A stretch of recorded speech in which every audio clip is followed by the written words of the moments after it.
And we are live. Hey guys, welcome to the Superherocuts show where we talk about things Marvel, DC, and Star Wars. It's your boy Stevie Hayes. I want to show you guys real quick this Superherocuts hoodie right here. These are going to be in store, and we're going to be selling these. These will be probably released in the next week or so. There's shirts as well. I think the hoodies are very comfortable. I love them. So we'll have that link below for you guys soon to check them out. But today obviously we're here to talk about Ahsoka episode 3. Um, there's a few things that I want to talk about today. But before we get into it, I just want to give my just all in all review of this episode about how I felt. First off, I loved this episode. I thought this episode was super awesome, and to me, it felt like it gave remnants of like a Clone Wars episode, just because we're traveling through space. There's so many different types of ways they're fighting and all this stuff. We got to see some training. So I mean, all in all, I loved this episode. A lot of people think that the Ahsoka show is boring, and I disagree. And I just know a lot of fans, and I've even said this about Marvel as well, and just about like the whole entire fantasy genre in general. A lot of people don't like seeing just lore these days. All people want to see is just like good action, and that's it. The Ahsoka show is giving us really good and deep lore. And if you were in, the thing is that a lot of people that were Star Wars Rebels fans are loving this show, because in Star Wars Rebels we got the same thing, and the Ahsoka show is a continuation of that. So me personally, I love the Ahsoka show so far, and I have no doubts in my mind, no anger, nothing. I love this show. So, all right, let's get into episode 3, because I do have a few things that I want to touch on today about the episode. So, let's talk about this first thing: Sabine being force sensitive. Now, I talked about this earlier in the week about the fact of her being force sensitive, but I want to talk about it again and maybe dig a little deeper into what I think her future is going to be. So, first off, okay, George Lucas has said himself that everyone in the Star Wars galaxy is force sensitive. Okay, everyone has the force. Now, the difference is that there are different levels, right? That's why we have that's why there's a thing called midichlorian counts and all that stuff, because with a midichlorian count, that gauges how much of the force you have, like how force sensitive are you. So, for an example, right, when we saw kid Anakin come into the Jedi Temple, he was just cooking from the start, and he just had a level of power that was just literally unmatched for his age and his time. But when you go to someone like Sabine, maybe, or even like, or even like Kanan or Ezra, Ezra's age, right? His capability of using the Force is nowhere near to what Anakin's was, or even Kanan. Like, I mean, I would even maybe argue that Ezra's more powerful than Kanan. Like, there are just certain levels to the Force that you just won't see. Or you can use Finn for an example, right? Finn isn't as Force sensitive as Anakin, and that's just the reality. But everyone has it, right? And George Lucas confirmed that. So don't be mad when we see references to that in the Star Wars show, because or in any Star Wars show, because it's true. It's facts. So with Sabine being force sensitive, and obviously it's facts, we see her training, and she was training with Ahsoka. And if you guys don't know, she actually got trained to use the dark saber in Star Wars Rebels by Kanan.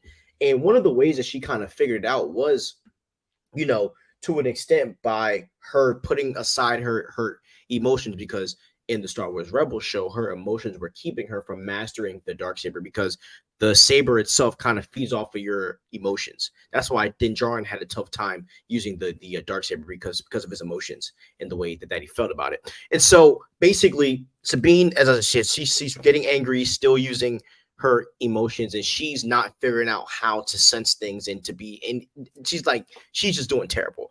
And obviously Ahsoka kept trying to train her and all this stuff, and then we ended up seeing them flying and stuff. But this is my expectation for Sabine in this episode.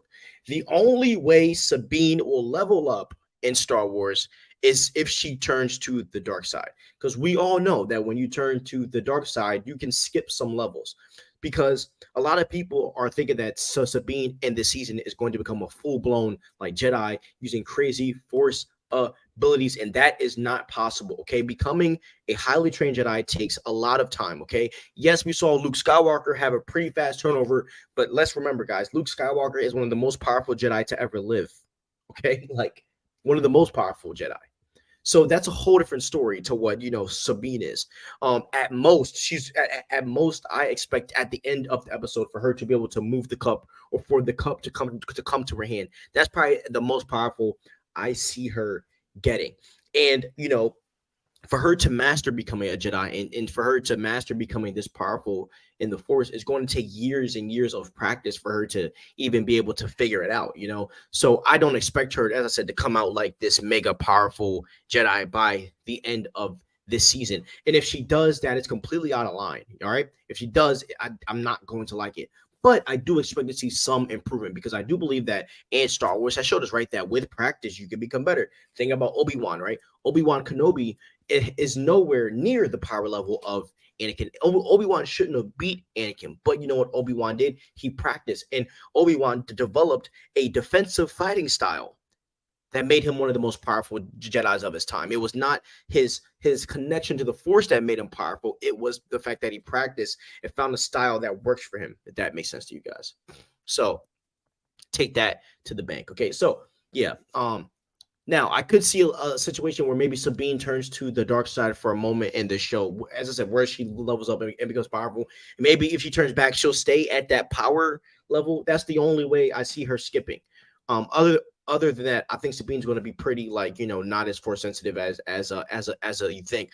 I believe, this is my theory, I believe the way that Sabine is going to become mega powerful, or not, maybe not become, I don't want to say powerful, because I don't want to say like she's very force sensitive and all this stuff, but the way that I believe Sabine is going to become a great fighter is that she has to incorporate using a jetpack into her fighting style. When I watch people like Bo-Katan, who is using the Darksaber fluidly and is cooking everyone, I believe she's going to adapt a style like that, to where there's jetpacks and gadgets and all that stuff. I believe that she could be able to beat Shin in that sort of way.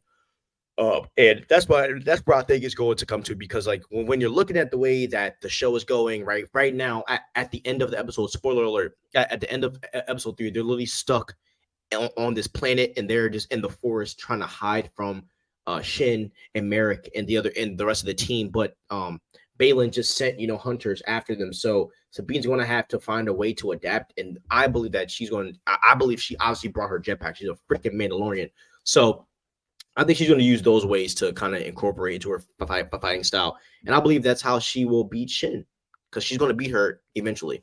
So yeah, that's how I feel about that. But so all in all, I like the road that Sabine is going down to being a Jedi, because becoming a Jedi and becoming a fluid Force user, if you're not born with the instant talent, it is hard work, and it takes time. And no, we didn't see it with Obi-Wan, but we all understand that Obi-Wan had to put in the work for him to become as powerful as he was in the Force. Okay, so now I want to bring up one of my favorite scenes, which is Ahsoka fighting in space. I want to pull it up because I really liked it.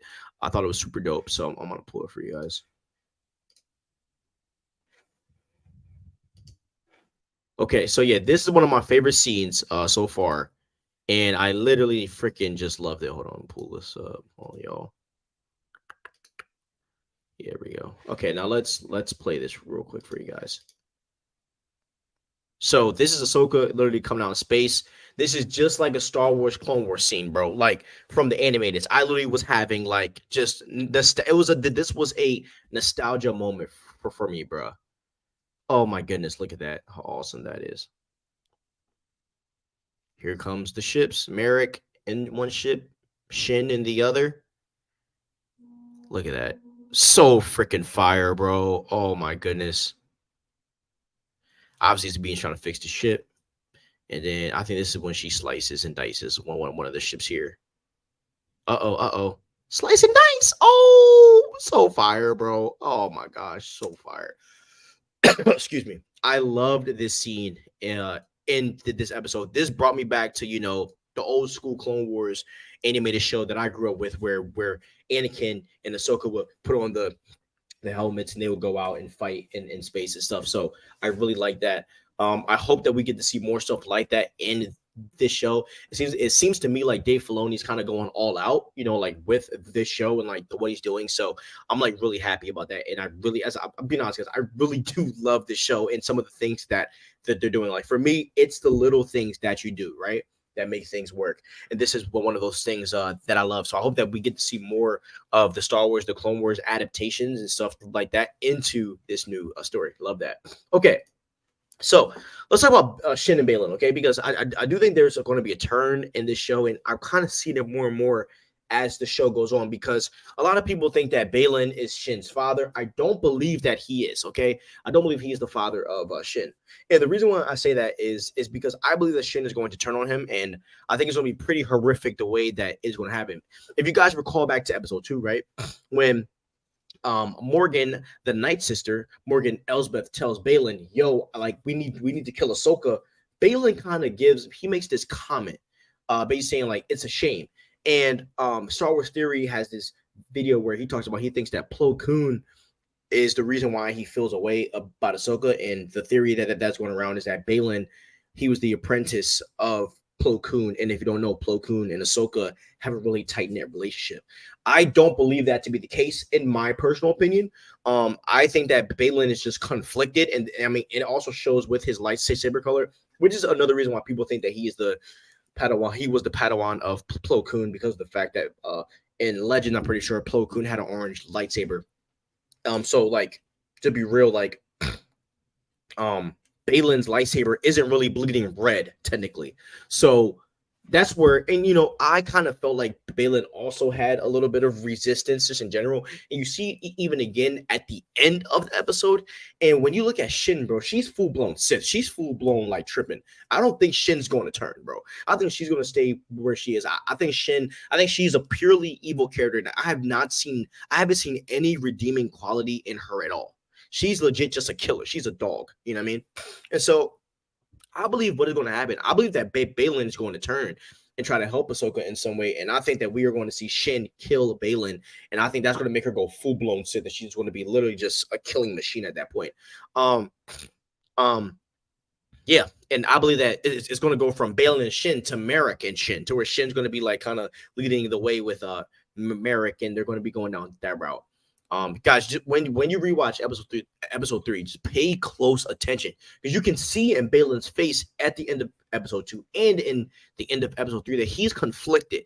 And when you are conflicted, that is not a good thing. So we might see Balin check, man. And you know, I wouldn't be necessarily surprised at that, but it's going to be a possible thing. Okay, so next I want to talk about Hera. Okay, so I want to talk to you guys about this scene, because there's something that I peeped rewatching this episode. So let's pull this scene up and play the sound, and then I want to tell you guys one of my opinions after watching this scene. All right, here we go. Sure, the sound is on. All right. Unless Thrawn returns. Make your point, General. Thrawn is not your typical Imperial officer. I know because I fought against him. He killed friends, people who were like family to me. I've spent most of my life fighting a war, and that's why I'm trying to convince you to help me prevent another one. Grand Admiral Thrawn is dead. Okay, so boom. Okay, so that is very interesting, right? So basically, in this scene, right, what is happening is Hera is trying to talk to the basically all the leadership of the new Republic, because she wants to go out and go after Thrawn and find Ezra, obviously. And what happens is this senator here, he is basically just saying like, yo, like he doesn't think this whole Thrawn thing exists. And he even, and it's not in this scene, but there's a part where he asks her like, is this a ploy for you to go find Ezra, you know? And then Hera says something like, yo, like she says something like, yo, like if the Empire won, you would be on the side of the Empire. You're just here because we won, which makes everything go quiet where she throws shots. But I want to tell you something that I think this guy right here, I think he's working for Thrawn. Okay. I don't know why, but I believe he does. Actually, I think I do know why. I believe this dude is working for Thrawn, because why else would this guy doubt the existence of Thrawn? Because think about it. We have Morgan Elsbeth here. We have Balin. We have Shin. I mean, they literally said that they're going after Thrawn again, right? And Ahsoka knew from the start, because she went to this girl in the Mandalorian season 2 and said, where is Thrawn?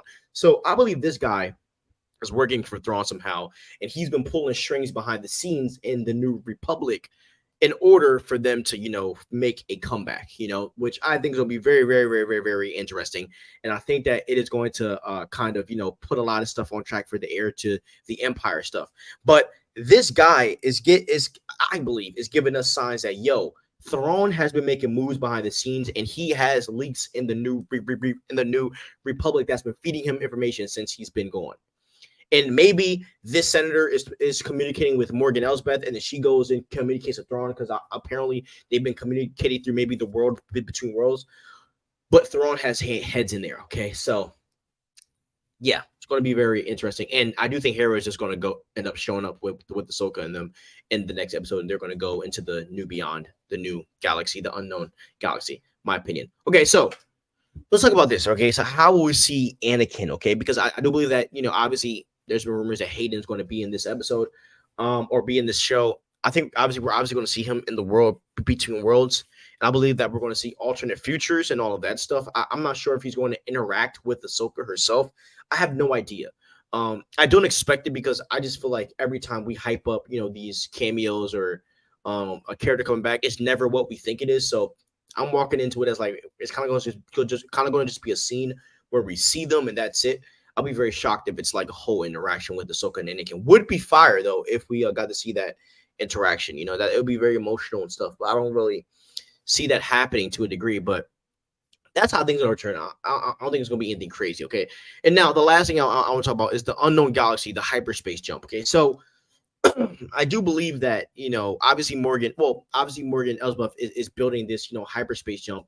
I'm about to show you guys in the last episode. Hold on, I'm about to pull it up. 1 second.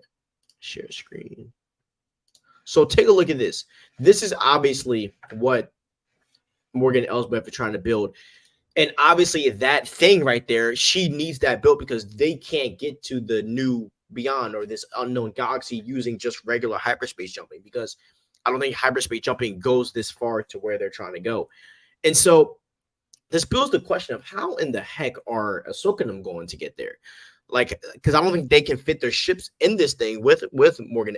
Well, this might just be the ship itself. I mean, I don't know. Like, there's not been a really big explanation of what this is. But my thought is maybe they're going to get prisoned in this little circular thing, and then they're going to travel to Thrawn through there. I'm not sure. But somehow, some way, they're going to get to this unknown universe, and I'm scared to what we're going to see, because you guys got to think about this. This is a whole new freaking galaxy, bro. Like, this is this could be introducing us to a whole new era of Star Wars.